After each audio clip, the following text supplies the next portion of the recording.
on a daily basis, I wanted drugs. You know, it was like right after school, I needed to go get something, just a different drug, just to try it out.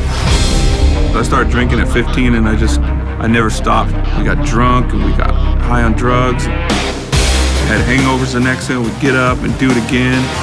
I just thought ramming my car into the embankment on a freeway was going to be the best way to get out of where I brought myself.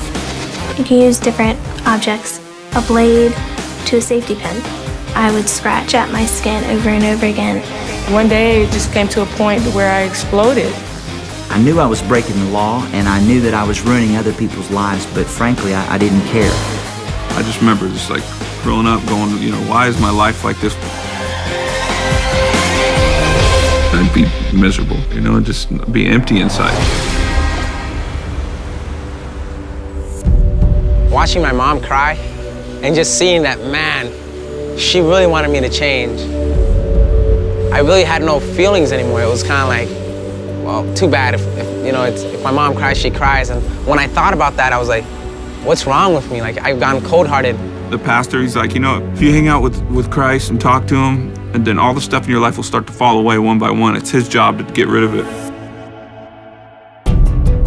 I just said to myself, you know what? I'm tired of having last times, and I'm tired of feeling awful. I'm tired of being tired of myself. I didn't like myself, so I didn't want to like others. And I just thought, Lord, if there's any help. In one of my journals, I saw where just 2 pages are just dribbled with blood. I don't know why I did it, but I'd cut more and more, and it just wasn't getting any better. You know, I didn't feel any better about myself. So that night I decided to pray, but I didn't know what to say.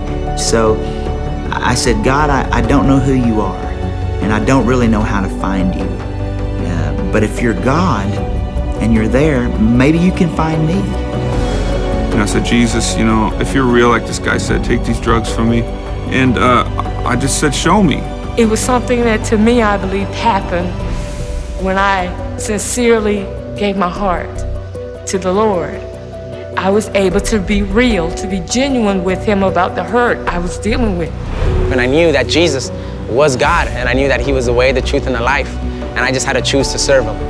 When we get that revelation and understand that Jesus died for our mistakes, man, we just were like, I'm saved, I'm rescued.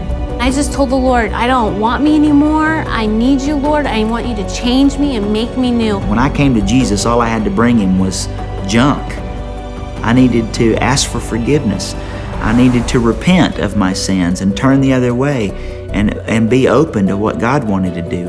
I think about how I would cut on my wrist and Jesus was nailed there, you know, and that was his scar that he had, but he didn't have to. Jesus Christ says hope is possible, it's there, it's very much alive.